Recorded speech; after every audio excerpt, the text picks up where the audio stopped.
Hello and assalamu alaikum, ladies and gentlemen. Welcome to another exciting episode of the Swanky Doctors podcast. This is your host Ali Haider, and today we have a very special guest with us, Dr. Mubashir Rafique, who is a graduate of Rawalpindi Medical University.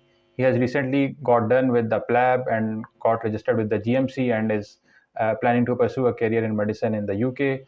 And today he will be guiding us about the entire PLAB route, the study resources required to pass those exams, and the entire cost associated with those. So, Dr. Mubashir, welcome to the show and thank you so much for joining us today. Thank you so much, Ali, for मुझे बुलाने के लिए, and thank you so much for giving this opportunity to speak to your people, speak to your audience about the PLAB 2 exam. Thank you so much. Okay, you are welcome. So, Dr. Mubashir, we'll start with the basic question. I would like to know what is PLAB and इसके सारा जो pathway है इसको kindly थोड़ा सा briefly explain कर दें for my audience. Yes, sure. So PLAB is basically an exam जो कि basically दो categories में divided है, PLAB 1, PLAB 2. उससे पहले आपको English test देना पड़ता है, and it is for you to get registered with the GMC. So you have to get a license to practice medicine in the UK, and for that you have to give these tests. Without this exam, there is other pathways as well. लेकिन ये एक standard pathway है जहाँ से mostly जो UK में international medical graduates हैं वो रिक्रूट होते हैं थ्रू आउट द ईयर, वो प्लैब पाथवे से ही होते हैं. And after giving this exam, this is basically licensing exam जिसमें पाकिस्तान में एनएलई एग्जाम है for the foreign medical graduates. इसी तरह यूके वालों ने ये एग्जाम रखा हुआ है for the licence to practise medicine in the UK. PLAB exam ये बेसिकली एग्जाम. ओके, एंड इसके स्टेप्स भी उसी तरह ही हैं जैसे यूएसए में के हैं, इसको थोड़ा सा ब्रीफली एक्सप्लेन कर दें. श्योर. सो जो प्लैब के स्टेप्स हैं, बेसिक सबसे पहले ओईटी है या आइल्ट्स है. आपको पहले इंग्लिश टेस्ट क्लियर करना पड़ता है to give your PLAB 1. So once you are done with your OET and then you can sit for the PLAB 1. PLAB 1 के बाद फिर आप जो है प्लैब 2 बुक कराते हैं. ओईटी सिर्फ आपको चाहिए होता है, आइल्ट्स चाहिए होता है प्लैब 1 के लिए या फिर जीएमसी रजिस्ट्रेशन के लिए. प्लैब 2 के लिए रिकमेंड नहीं है कि मतलब आप ओईटी आपके पास होना चाहिए, लेकिन उसके लिए फिर प्लैब 1 होना जरूरी है. सो 3 टेस्ट हैं, OET slash IELTS, PLAB 1 and PLAB 2. Okay, so Dr. Mubashir, you mentioned that one has to pass OET. Like this is the first step to get into the GMC wala route. So please shed a light on what is OET and how to prepare oneself for it. So basically OET, मैंने OET दिया था, कुछ लोग IELTS देते हैं, हर किसी की एक पर्सनल प्रेफरेंस है. So OET is a very simple exam. उसके 4 सब टेस्ट होते हैं जैसे कि आइल्ट्स के हैं, speaking, reading, writing and listening. और उसके अंदर आपको सब ग्रेड्स में 20 स्कोर लेना होता है. ठीक है. अब अगर हम ओईटी एंड आइल्ट्स को कंपैरिजन में रखें, so the OET is a bit expensive exam. अब वो 1,10,000 का हो गया हुआ है. आइल्ट्स अभी भी 45 to 50,000 के बीच में है. सो दोनों के कंपैरिजन में ओईटी थोड़ा सा महंगा है, आइल्ट्स थोड़ा सा सस्ता है. बट जो इसके शॉर्ट कमिंग्स हैं, आइल्ट्स में कुछ लोग फर्स्ट अटेम्प्ट पे नहीं क्लियर कर पाते. OET is comparatively easier, so that's why I chose to give OET at my very first attempt. So मैंने जो है, बहुत सारे लोगों को ये इशू होता है ऑब्वियसली कि उन्होंने प्लैब 1 की seats as soon as possible book करवाना चाह रहे होते हैं. आपके ऑडियंस में बहुत सारे ऐसे लोग भी होंगे जो कि हाउसजॉब के दौरान प्लैब 1 बुक कराना चाह रहे होते हैं, प्लैब 1 देना चाह रहे होते हैं. सो उसके लिए मैंने भी यही किया था कि after finishing my final year exam, result आने से पहले और हाउसजॉब स्टार्ट होने से पहले मैंने ओईटी दे दिया था. And it took me around 15-20 days of preparation. और ऑब्वियसली आपको अगर थोड़ा सा ज्यादा टाइम मिल जाए तो that would be much better. So ये 4 टेस्ट हैं, ये 4 सब टेस्ट हैं, and you are going to be marked in. ये पाकिस्तान में टेस्ट हो रहा होता है. Okay. इस्लामाबाद में इसका सेंटर है और कराची में इसका सेंटर है. So you can easily give this exam there. और मतलब इसके जो स्टडी मटेरियल है, क्या क्या चीजें आपको इसके अंदर पढ़ने की जरूरत है, उसके अंदर सबसे पहली चीज तो ये है कि जो है कोई खास पेट वो नहीं है कि भाई आपने ये चीज पढ़ के जानी है. आपको प्रैक्टिस अच्छी होनी चाहिए और प्रैक्टिस जो मटेरियल है वो आपके पास अच्छा होना चाहिए. सो कुछ फाइल्स हैं, जिसमें जशन की फाइल्स हैं, ऑनलाइन पड़ी हुई हैं. You can easily get access to them, they are free. YouTube की कुछ वीडियोस हैं, OET 2.0 की वीडियोस थी, फिर जे की वीडियोस हैं. वो आप वीडियोस आराम से उनको एसेस करें. और what I would recommend is that कि कुछ लोग जो है अपनी राइटिंग चेक करवाते, इसमें मैं अपनी चेक करवाता था. सो आप अपनी राइटिंग्स जो है वो किसी अच्छे ट्यूटर से, किसी ऐसे बंदे से जिन्होंने ओईटी दिया हुआ है, या कोई ऐसा बंदा जो एक ओईटी का ट्यूटर है, उससे अपनी राइटिंग लाजमी चेक करें ताकि आपकी जो स्किल्स हैं वो मजीद एनहांस हो सके. Okay, so Dr. Mubashir, one of my cousins recently appeared in the OET exam, but she failed because Oh. she took it too lightly. और मैं जानना चाहूँगा कि what are some of the mistakes that students generally do when appearing in the OET, और इसको कैसे avoid किया जा सकता है failure को? That's a very good question कि ओईटी सबसे पहले तो we have to make sure कि obviously this is a test, so we have to give it a respect. आप ये मत सोचें कि आपकी अंग्रेजी अगर बहुत अच्छी है तो you are gonna ace this exam. Hmm.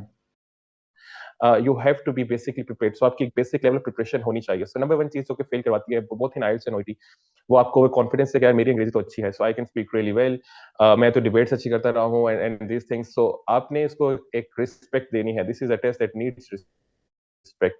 So you have to respect it. Just मैंने बताया कि I prepared for 20 days, but I would not recommend 20 days. You should have like at least 1 month of preparation. उसके अंदर you have to, अब दूसरे जो लोग क्या करते हैं कि they just go and watch videos और कुछ चीजें पढ़ लेंगे बस और प्रैक्टिस नहीं करेंगे। So आपने रीडिंग प्रैक्टिस करनी है, आपने लिसनिंग प्रैक्टिस करनी है, बहुत सारी चीजें प्रैक्टिस करने वाली होती है। So you need to practice them. So if you do not practice those, unfortunately OET या IELTS भी ऐसा एग्जाम है जो आप फेल कर सकते हो। एंड again, ये इस तरह के exams हैं that you have to be very lucky on the end, at the end of the day. So if you're unlucky, that would be another reason for failing this exam. But before that, you need to be make sure that आपने बाकी चीजें, अपनी बाकी सारे जो अपने boxes हैं वो tick करके गए before sitting on this exam. Okay, and what's the registration process to get a seat booked for OET, और ये होता कहाँ कहाँ पे है? Yes, so OET basically Islamabad and Karachi में होता है, बस पाकिस्तान के अंदर। और इसकी सीट्स ये महीने में 2 दफा हो रहा होता है। और सीट्स आपको, आप OET की वेबसाइट पे जाएं, वहां पे आप लिखें OET और आप वेबसाइट पे जाएं गूगल पे, वेबसाइट के अंदर आपको गेट अ सीट, कोई रजिस्ट्रेशन कोई पेपर वर्क पहले से आपको कराने की जरूरत नहीं है। You just need to have एक आपने अकाउंट बनाना है। उस अकाउंट के अंदर आपके वो एक तो पासपोर्ट की डिटेल मांगेंगे और दूसरा वो आपके एड्रेस, वो सिंपल एक अकाउंट बना लें and then you can go in and book the exam that is nearby to you, like जो भी डेट आपको फ्री मिले। जिस वक्त में मैंने दिया था ओईटी का एग्जाम, उस वक्त सीट लेना थोड़ा सा डिफिकल्टी थी, तो इस वजह से हमने जो है वो 1 साल पहले बुक करा ली थी वो सीट जो हमने मई में देना था एग्जाम। So I सही। gave it around 25th, sorry 9th of May 2021, which was exactly 20 days after my final vivas. So this is what I would recommend to everyone कि जो जो लोग सुन रहे हैं, जो लोग अभी रिसेंटली मेडिकल स्कूल में हैं, फाइनल ईयर की तैयारी कर रहे हैं, फाइनल के एग्जाम्स दे रहे हैं, अगर वो प्लैब के पाथवे पे जाना चाहते हैं, डोंट वेस्ट योर टाइम। जैसे ही आपका फाइनल का वाइवा खत्म होता है, give it a 1 month distance and अपनी as soon as possible OET या आइल्स दे दें, क्योंकि जिम से कुछ पता नहीं है, वो कभी भी प्लेवन की सीट्स निकालती रहती है। सही सही। So Dr. Mubashir, after getting done with the OET exam, what's the next step in the PLAB pathway? Yes, so the next one is a very tough one. So the next one is to get a seat for Play 1, which is very, very hard these days. So you have to be very lucky, which I wasn't, unfortunately. So I gave my exam at around 9th of May 2021 and I cleared it at, मतलब मेरा result आ गया था 24th of May को। और उसके बाद like my house of started and GMC ने फिर सीट्स रिलीज की थी in the November. So in November you know I, मेरे जहन में ये था कि मैंने फरवरी 2022 की सीट लेनी है। सो 3 मंथ्स का मैं गैप दे रहा था और हाउस जॉब के दौरान ही मैं चाह रहा था प्लेवन निकाल जाऊं। So this is the hardest part. So you have to like, आपने फिर जाना है, अब जैसे आपका ओईटी क्लियर हो गया है, आपने अपना जीएमसी का अकाउंट बनाना है। वो भी, उसके अंदर भी आपको सिर्फ आपके पास एक पासपोर्ट होना चाहिए और पासपोर्ट का नंबर बना होना चाहिए और उसकी वैलिडिटी होनी चाहिए फॉर द नेक्स्ट 2-3 years। और वो आप अपना पासपोर्ट नंबर वहां पे डालें जाके और अपना पूरा अकाउंट बनाएं and then you are good to go. अपने आप इंग्लिश टेस्ट के अपने रिजल्ट डालें जीएमसी की वेबसाइट के अंदर और उसके बाद आप फिर प्लेवन की सीट बुक कराते हैं। अब what happened to me, which at the end I would advise this to every single person who is trying to give Plevan.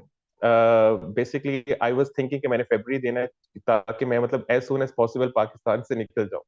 ठीक है, सो मैंने क्या किया कि फरवरी का मैं अपने जेहन में रख के बैठा हुआ था। मैं उस वक्त, उस टाइम पे पाकिस्तान की सीट्स मिलना बहुत मुश्किल था क्योंकि यहाँ पे बहुत सारे लोग टेस्ट देते हैं, बहुत सारे लोग।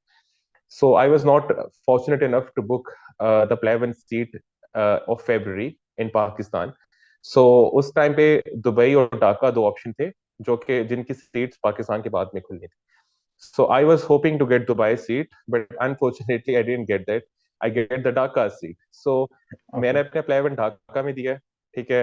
ड्यूरिंग द हाउस जॉब मैं मतलब ढाका ट्रेवल किया मैंने, और Dhaka I would not recommend to anyone because जो मेरा प्लान था उसमें मसला ये था कि लाइक मुझे ज्यादा एग्जाम की टेंशन नहीं थी, मुझे ज्यादा टेंशन इस चीज की थी कि मुझे बांग्लादेश का वीजा नहीं मिल रहा। ओके। ठीक है, तो सही। But for all of your listeners और listening to me, if you're not able to get play one seat in Pakistan, they can easily get seats in Dubai, they can easily get seat in Sri Lanka, they can easily get seats in Egypt, and they can easily get seat in Saudi Arabia. So try to, अगर आप afford कर सकते हैं, so मेरा तकरीबन 2 लाख या 3 लाख लगा है प्ले वन के ऊपर, वो अगर आपको इस्लामाबाद में मिल जाती है तो वो सिंपल एग्जाम की फीस ही लगती है, जो वो हम बाद में भी डिस्कस करते हैं कि क्या फाइनेंशियल कॉस्ट आई है थ्रू आउट दिस सही। प्रोसेस। सही। लेकिन दिस इज द इन्वेस्टमेंट, और अगर आप थोड़ा सा अफोर्ड कर सकते हैं सो आपको प्ले वन में टाइम जल्दी दे दें, जितना हो सकता है आप एग्जाम दे दें, पैसों का बाद में सोचिएगा। सही। सही। Doctor Mubashir, I would like to know कि what are the study resources recommended for PLAB and what's the entire syllabus for it? Sure. So the PLAB 1 is a very it's a very doable exam. It's not a very tough exam. और ये बहुत मजे का exam है, क्योंकि इसके अंदर सिर्फ आपकी फाइनल ईयर की नॉलेज जज हो रही है। मतलब मुझे आज तक जिंदगी में एक ही एग्जाम देने का मजा है, वो play one.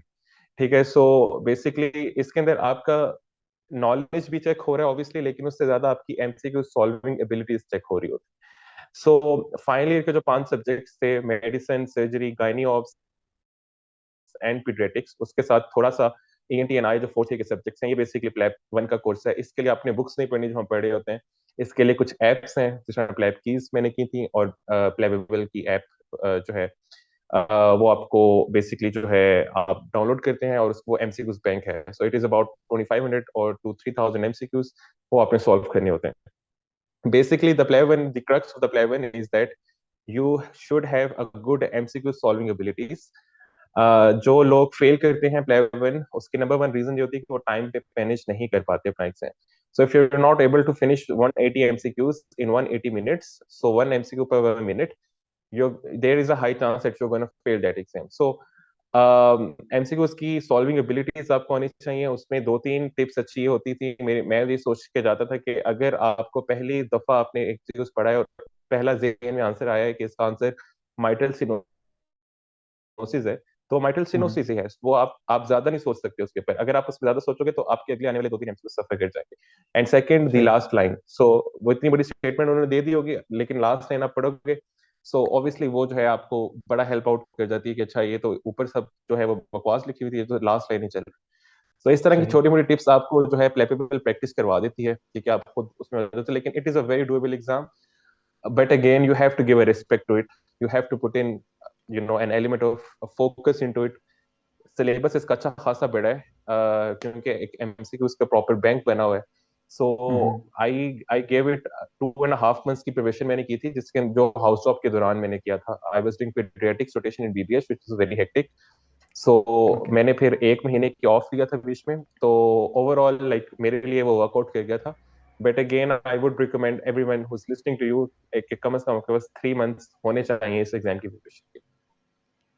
Okay, great. So, Dr. Bashir, can you please shed a light on the entire exam pattern? Like, total number of MCQs कितने होते हैं एंड क्या इसमें नेगेटिव मार्किंग वाला भी एलिमेंट शामिल है, या बस आपको टोटल मार्क्स मिल जाते हैं जितने आपके करेक्ट हों, और पासिंग परसेंटेज क्या है यहाँ पे? Sure. So basically it is an 180 MCQs, जो कि आपको 3 घंटों के अंदर करने होते हैं। ठीक है, सो 180 minutes and 180 MCQs, so 1 MCQs पर 1 मिनट। दूसरा आपने क्वेश्चन किया कि जो है लाइक उनका नेगेटिव मार्किंग। Passing score. हाँ, सो अब जो line of marking that is basically के एवरेज काउंट होती है मार्किंग।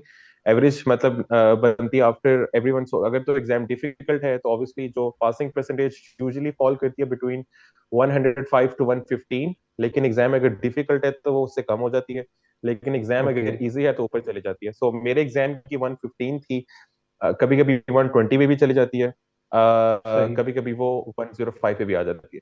सो अगर एग्जाम डिफिकल्ट है तो सबके लिए डिफिकल्ट है, ठीक है, तो पासिंग ओके। परसेंटेज उसका फिर एवरेज बनता है। और अगर एग्जाम सही। इजी है तो सबके लिए इजी है। तो ये बात ध्यान में रखने की जरूरत है। बाकी इसमें एक ही चीज जरूरी है, you have to keep in this mind, if you are solving 180 MCQs within 180 minutes, there is a very high chance that you can pass this exam. Okay, that's cool. So after getting done with the PLAB 1, what's the further steps or step 2 की क्या या PLAB part 2 की क्या details हैं? So yes, सो PLAB one तक सब कुछ सही है, सब कुछ जन्नत लग रहा होता है। So then comes the hard part, it's a very very hard exam, the PLAB two. Okay, for the outsiders जो नहीं दे रहे एग्जाम्स, जो भी जिनको अभी प्लेब टू नहीं दिया होता, या जो बाकी पाथवेज पे चल रहे होते हैं, और उनको लगता है कि प्लेब थोड़ा सा इजियर पाथवे है, but it is actually not, it is a very tricky. अब जहां तक प्लेब वन तक everyone is kind of same, क्योंकि हमारी हम्म, नॉलेज, स्पेशली वो लोग जो आरएमसी के हैं, मुझे पता है कि उनकी नॉलेज इतनी बुरी नहीं होती फाइनल ईयर की। So and there is rarely a person you can see जो कि आरएमसी का होके प्लेब वन का फेल हो रहा हो। सो जो मेन हम्म, चैलेंज है वो प्लेब टू है। वो प्लेब टू का मेन okay, चैलेंज क्यों है? प्लेब टू का मेन चैलेंज इसलिए है कि आपने नंबर एक तो अपने वीजा बुक करवाने हैं, और आपने एक यूके में जाके एग्जाम देना है। सो फाइनेंशियली वो बहुत बर्डन वाला एग्जाम है। सही और है, प्लेब टू की अब पासिंग, अब फेलिंग रेट बहुत ऊपर जा रहा है। okay, आहिस्ता आहिस्ता they making tougher and tougher and tougher. So okay, after you pass your PLAB one, you have like, PLAB two की seats throughout the year, एक महीने के अंदर वो कम से कम 10-12 दफा हो रहा होता है PLAB, within a month okay, 10-12 दफा हो रहा है। So you can easily get a seat of PLAB two. Hmm, so you have to, आपने कम से कम, आपके पास 5 महीने का गैप होना चाहिए between PLAB one and PLAB two. So I got my results of my pleb 1 in March 2022, and I booked a seat for October 2022. So I gave my सही exam है, on 27th of October. इतना time क्यों आपको देना चाहिए? क्योंकि आपको उससे पहले अपना वीजा सॉर्ट आउट करना है।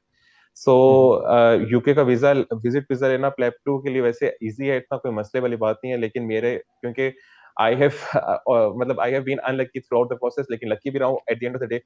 लेकिन कुछ मसले भी आ जाते थे, तो मतलब जो है, you have to be like very vigilant with जो बैंक स्टेटमेंट्स, आपने अपनी बैंक स्टेटमेंट रेडी करनी होती है फॉर एटलीस्ट 3 मंथ्स। उसके बाद आपने वो वीजा अप्लाई करना है। वो वीजा अप्लाई करने के बाद आपने फिर एकोमोडेशन अप्लाई करनी है, एकोमोडेशन देखनी है, कोई सस्ती एकोमोडेशन पकड़नी है। फिर the main elephant the biggest elephant in the room, which is the PLAB two academy. तो हमें कौन सी अकेडमी लेनी चाहिए, which is a very very, hmm, मतलब और टू बी वेरी ऑनेस्ट, कोई भी अकेडमी ऐसी नहीं है जो आपको कि यार ये बहुत अच्छी अकेडमी है। सही है, तो okay. हर एक की अ, पर्सनल चॉइस जो है, है, हर एक की बिल्कुल एक पर्सनल चॉइस है। तो फिर आप वो प्लेब टू की अकेडमी बुक कराते हो, और फिर आप वो पढ़ना शुरू करते हो। और प्लेब टू में, मतलब there is like a lot of things that we can talk about today, but the crux of the story is के it is for our Pakistani community and for Indians and for Bengali, this exam is a bit tough, क्योंकि हमारी थोड़ी सी communication lag कर रही होती है, because from the hmm, system we are coming in, वो system patient focus नहीं होता इतना। और वो या, basically patient focus focus systems है। ठीक है, तो हम्म, वो उसमें अडेप्ट करना, वो जो चीजें मांग रहे हैं, वो जो एग्जामिनर्स मांग रहे हैं, वो चीजें आप कर पा रहे हो या नहीं। So that is again an a very very tricky exam, and okay. It requires lot of effort.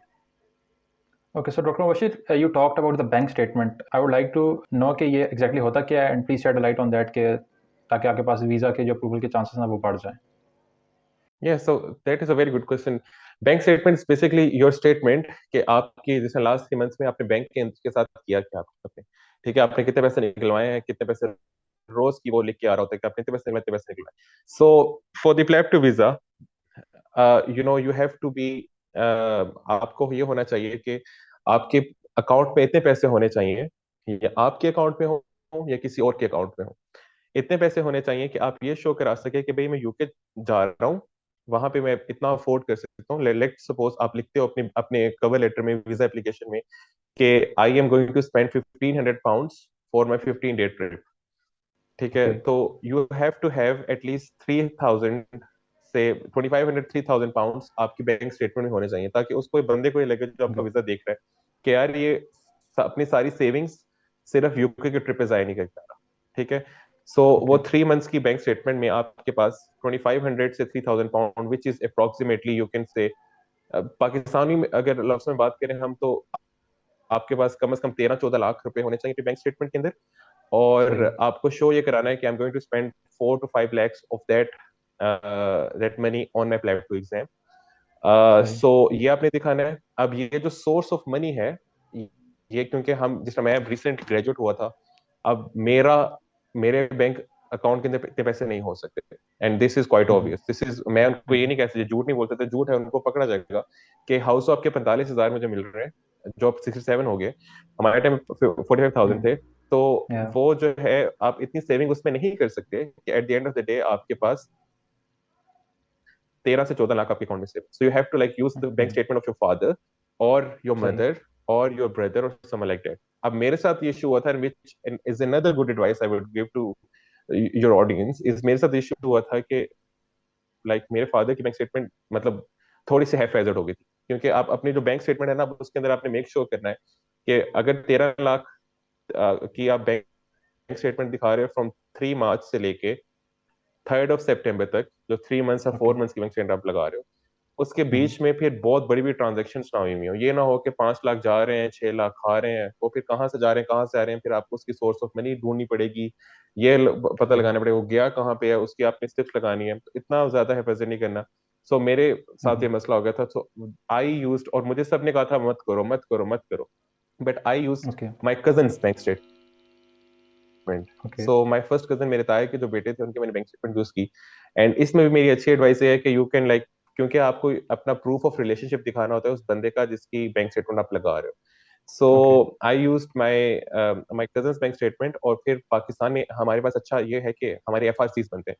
So FRC के अंदर आप, जिस तरह मैं अपना FRC बनाऊं तो मेरे फादर के साथ वो लिंक शो रहा होगा, ये मेरे मोहम्मद रफीक मेरे फादर है। मेरे फादर हम्म। अपना FRC बनाए तो अपने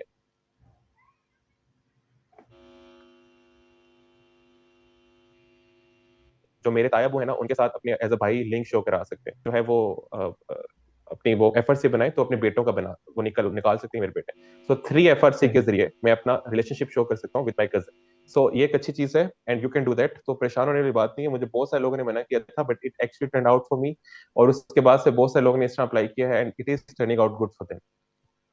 Okay, great. So, Dr. Bashir, you mentioned कि PLAB 2 जो है it is a really tricky exam. So, I would like to know कि what are some of the recommended resources to prepare for it, and what are some of the common mistakes that medical students or the doctors generally do, and they end up getting fail. Yes, so this is a very vast topic to discuss, but I'll try to be as brief as possible. So मैंने पहले Mhm. बताया कि like academies, सबसे पहले तो I would talk about my own journey. So I failed my PLAB two, मेरे PLAB two की पहली अटेम्प्ट फेल हो गई थी, और मुझे इससे मतलब इसको मानने से कोई वो घबराहट नहीं है, because I I just and I tell this to my colleagues, I tell this to my class as well, कि what mistakes I did, I just don't want everyone to do that mistake, because that is the sort of mistake everyone is doing. So Mhm. पहले बस ये बात कर लेते हैं कि PLAB two exam है क्या। So PLAB two exam is basically an OSCE based exam. It's Okay. it's checking your consultation skills, it's checking your communication skills rather than your the knowledge which has been tested in PLAB 1. So PLAB Mhm. 2 के अंदर जो है आपके 16 station होते हैं, जिसके बीच में 2 station होंगे। आपके 16 स्टेशन पे एग्जामिनर बैठा होता है, जो कि एक GP होता है यूके का एक, मतलब वो, और सामने एक पेशेंट बैठा होगा जो एक्टिंग कर रहा होता है पेशेंट बनने की, और सही। And it he might be an angry patient, he might be a relative of someone, तो मतलब वो कुछ कोई भी हो सकता है। So the mistakes, so I gave my 27th of October को मैंने अपना एग्जाम दिया, नवंबर 22 में मेरा रिजल्ट आया, एंड आई फेल्ड दैट, और मुझे नहीं यकीन आ रहा था मेरा क्यों फेल हो गया। And to be very honest, मुझे नहीं समझ आ रही थी कि ये मेरे साथ क्या हुआ, बिकॉज मैंने वही चीजें फॉलो की थी कि जो अकेडमी ने पढ़ाई थी मुझे, and that Mhm. Is where the number one biggest mistake सब कर रहे हैं। वो ये कर रहे हैं कि वो जो अकेडमी चीजें पढ़ा रही है, उसको उसको जो है ना, अपने आप को भूल जाते कि हम डॉक्टर हैं। अब अली, आप ऑनेस्टली, मैं आप भी अगर आपके सामने एक पेशेंट गोरा, मैं अंग्रेजी में आपसे बात करूं, कौन डॉक्टर साहब मुझे चेस्ट पेन है, अभी आपको भी पता है, शायद पता हो कि DDs क्या है चेस्ट पेन के, एक चेस्ट पेन के क्या क्या कॉजेज हो सकते हैं। Yeah. सो लोग भूल जाते हैं प्लेब टू देते हुए, क्योंकि इतना फाइनेंशियल स्ट्रेन है, आप इतनी दूर आए हुए होते हो। इतनी स्ट्रेस Yeah. होती है, और हम क्योंकि इस Mm-hmm. तरह के बैकग्राउंड से आते हैं, हमें आदत होती है पांचों प्रोफेशनल्स में रट्टे मारने की, प्ले वन में रट्टे मारने Mm-hmm. की, तो हम जो है ना वो Yeah. रट्टा थोड़ा सा हमारे दिमाग में बैठा होता है, और प्ले टू में रट्टा नहीं चलता। सो Okay. जो है मतलब नंबर वन चीज है कि मैंने स्क्रिप्ट्स को बहुत फॉलो किया, मैंने एकेडमी को बहुत फॉलो किया, और वो आपको चीज मरवा देती है, क्योंकि जीएमसी को पता है कि यार अकेडमीज हैं, सो देर आर लाइक 8 9 अकेडमीज, वो क्या पढ़ा रही Mm-hmm. हैं। सो GMC Right. knows that, so in order for you to pass this exam, you have to do something else apart from the academies. Now there are no Mm-hmm. new few things, नई कुछ चीजें ऐसी आ रही हैं। For example, I would recommend this to your audiences, whoever is going to give the PLAB 2 recently. So there is, क्योंकि जैसे मैंने बताया ना कि PLAB 2 के जो एग्जामिनर्स हैं, they are the GPs. So what I found in my second attempt कि यार मैं जो है जो अपना बाकियों से प्रैक्टिस नहीं करता, एकेडमी को छोड़ देता हूँ। So what I did, I took a course, an online course, and then face-to-face course of few of the GPs who are now running academy. और आप सब लकी हो क्या, वो मतलब वो उसमें प्लैब टू एग्जामिनर्स भी हैं, सो वो एकेडमी तो नहीं है, उसको मैं एकेडमी तो नहीं कहूंगा, लेकिन वो एक जो है ना एक कोर्स रन कर रहे हैं। So they call the Medestra course, and it really really help me. So आपको प्लेब टू के लिए जो है 16 में से 10 स्टेशन पास करने होते हैं। In my first attempt I passed only 9 stations, I failed the 10th station by 0.2 marks. However in my second attempt I pass 14 out of 16 stations. So Mm-hmm. उसमें MashaAllah. जो डिफरेंस था, वो जो कम्युनिकेशन जो जो मुझे सिखाई by those examiners, by those GPs, वो एक डिफरेंस था। सो सबसे पहली सबसे बड़ी मिस्टेक कि लोग क्या करते हैं, एकेडमीज को रिजिडली फॉलो करेंगे, अपने आप को भूल जाएंगे वो डॉक्टर है। ठीक है, तो जब आप नोट्स को रिजिडली फॉलो करोगे तो unfortunately at the end of the day exam आपका खुदा न खास्ता उड़ सकता है। सो उसके लिए अच्छा मशवरा ये है कि apart from doing the academy, academy आप करें, कोई मसले वाली बात नहीं, लेकिन एक अच्छा गाइड पकड़े, एक अच्छा ट्यूटर पकड़े। So but Mm-hmm. The good thing is कि वो जो ट्यूटर अब जिन्होंने मुझे पढ़ाया था, वो अभी अपना कोर्स ला रहे हैं।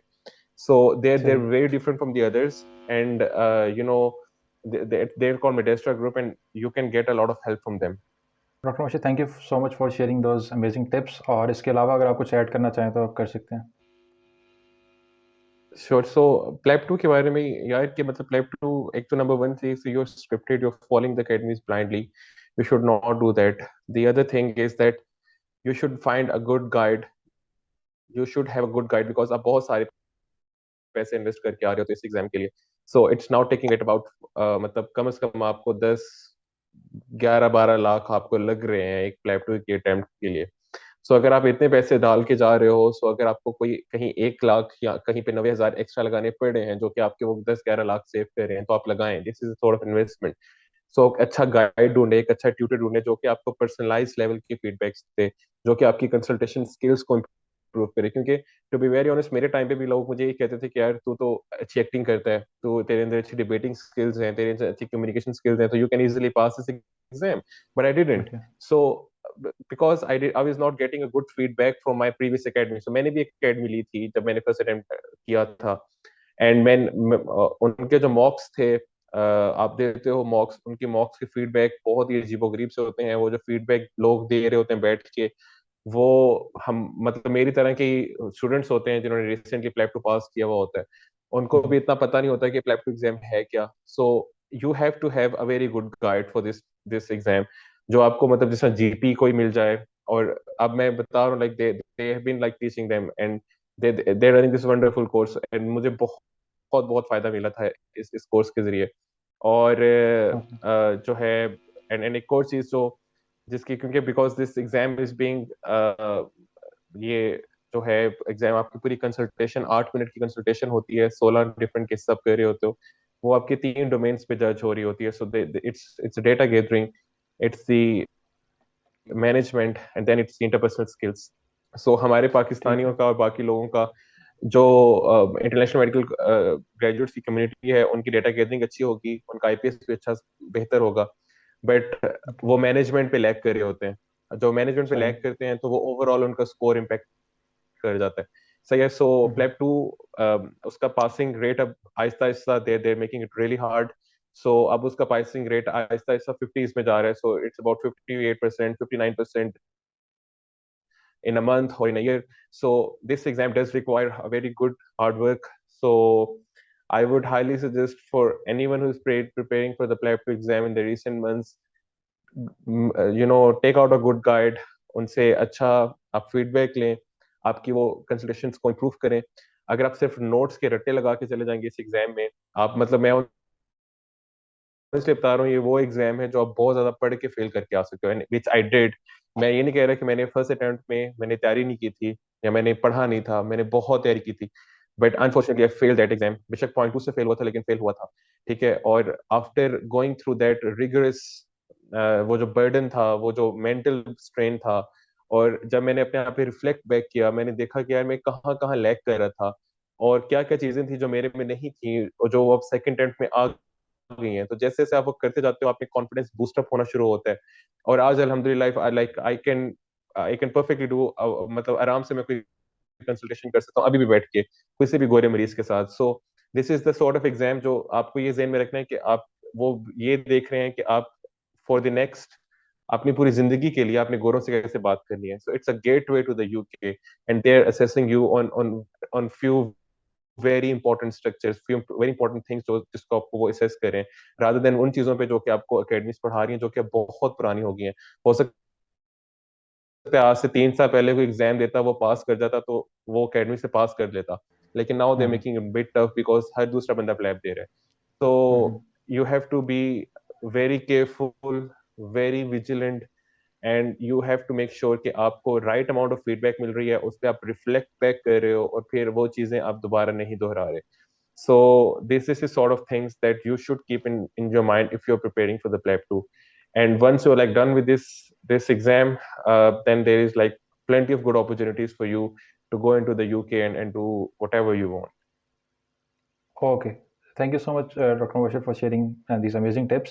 Now, I would like you to share the breakdown of the entire cost associated with this pathway, including the exam fee, travel expenses, and all the Hmm. other related expenses.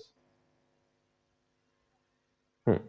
uh, मैं मतलब अपना थोड़ा सा experience बता देता हूँ, क्योंकि मेरे टाइम, बिकॉज अब 2 साल से for the last 2 years I been through in this pathway, तो अपना मैं कट डाउन कर देता हूँ.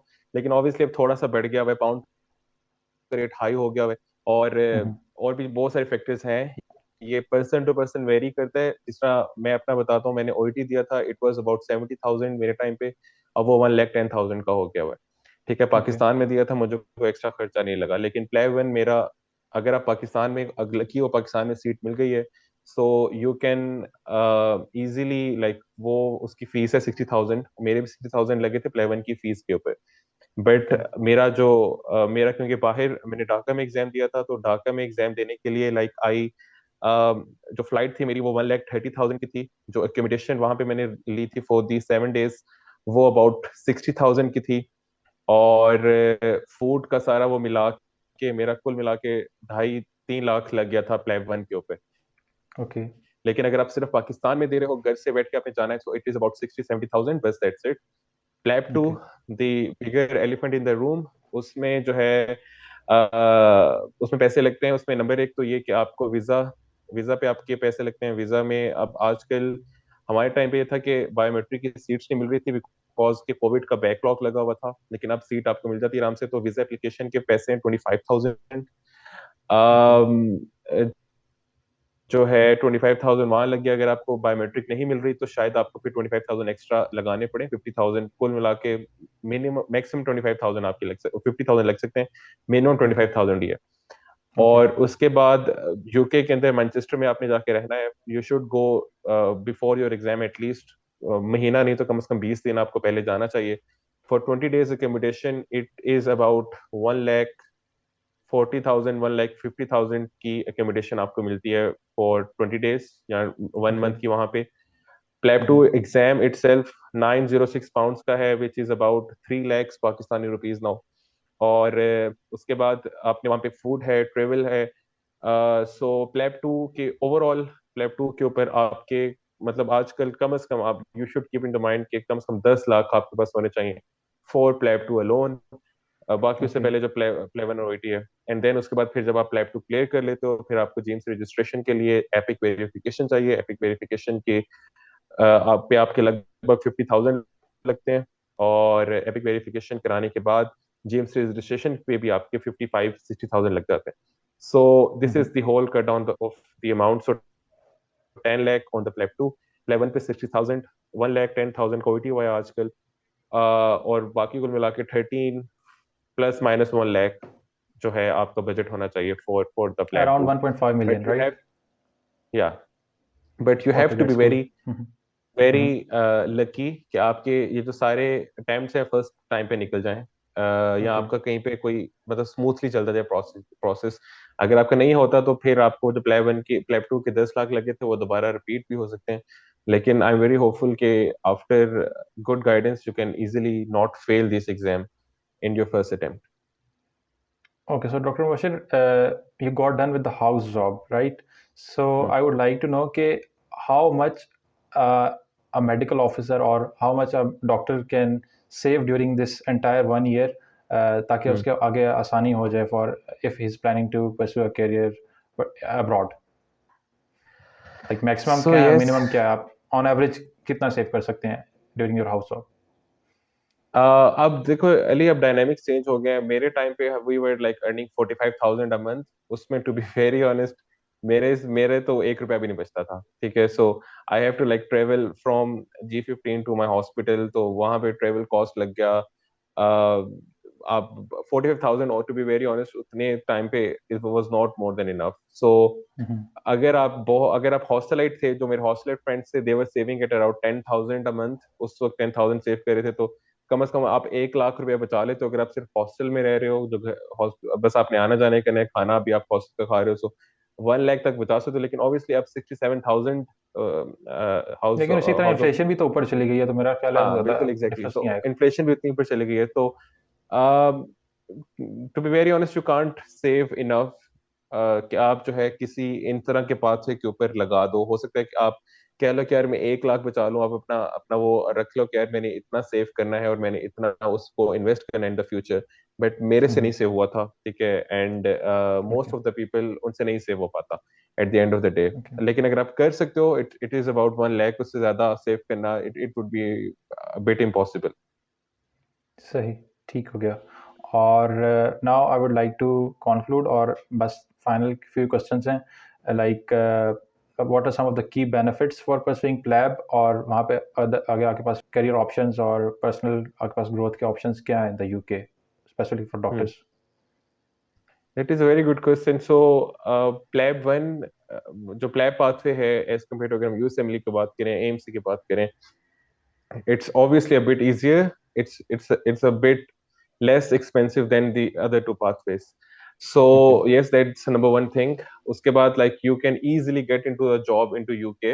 अब थोड़ा सा मुश्किल हुआ है, लेकिन obviously as compared to बाकी लोगों के जो मैच मिलना एक itself एक जर्नी है. लेकिन you can get a job. वो जॉब एप्लीकेशन आपने फिल करनी है, फ्री जॉब एप्लीकेशन है.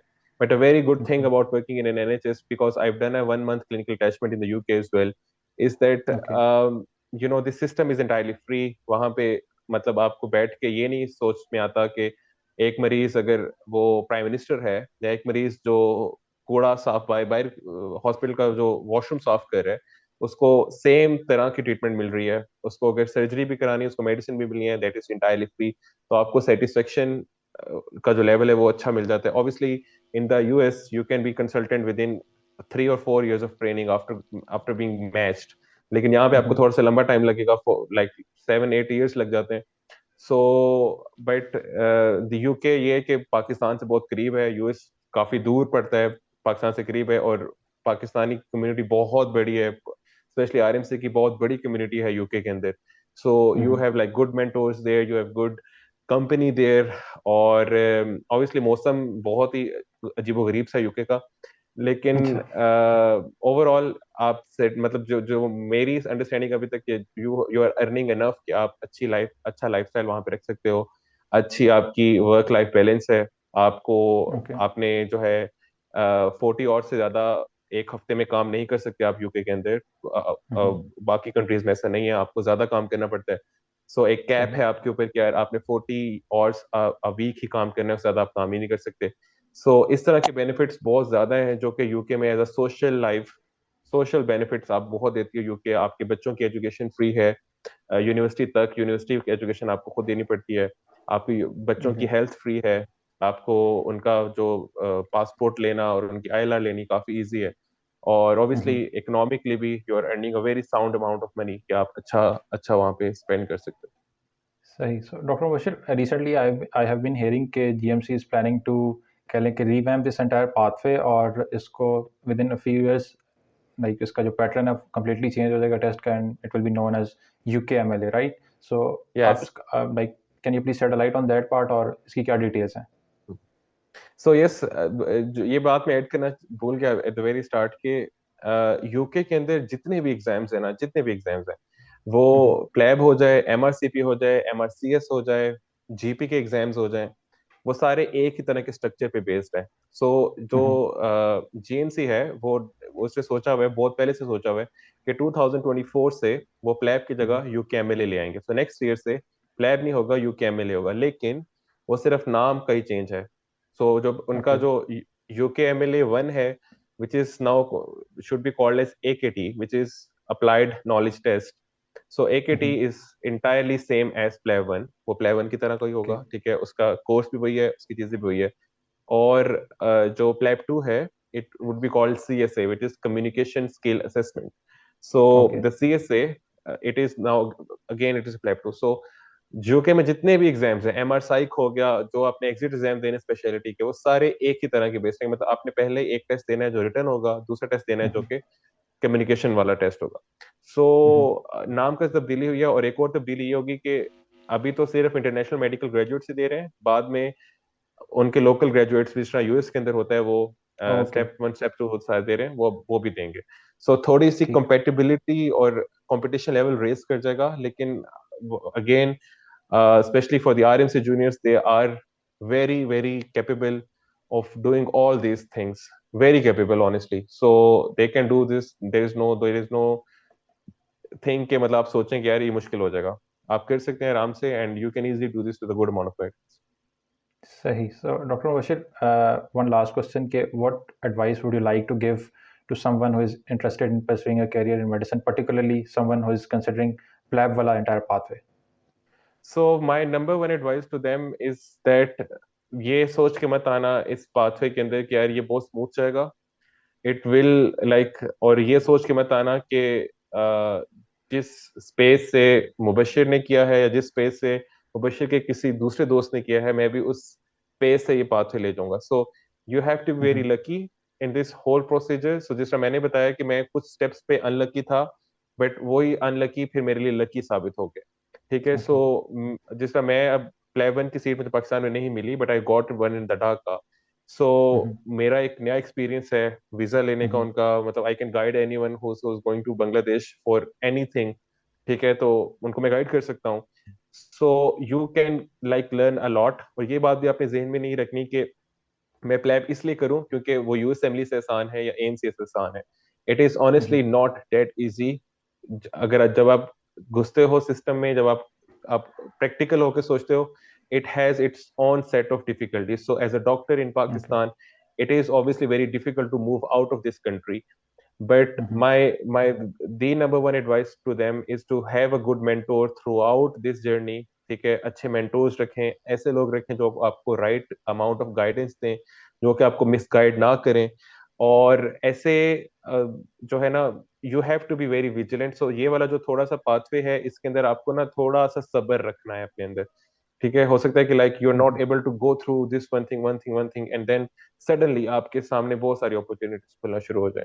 But at the okay. End of the day, जैसे ही आप like if you are done with it, और you are at step at where I am, you can look back and you can be proud of yourself of what you have done. So obviously okay. Difficulties आएंगी, लेकिन उनको जब जैसे आप overcome करना शुरू करोगे, तो you can like then be guide for lot of other people. सही। Thank you so much, Dr. Mubashir, for sharing your valuable insights with us. And it was an amazing session, and I'm pretty sure that people will get some real value out of it. Thank you so much. Sure. Thank you so much. Thank you so much. Thank you so much to all the viewers who have watched the episode till the very end. Join us next time for more exciting conversations. Until next time, Allah Hafiz.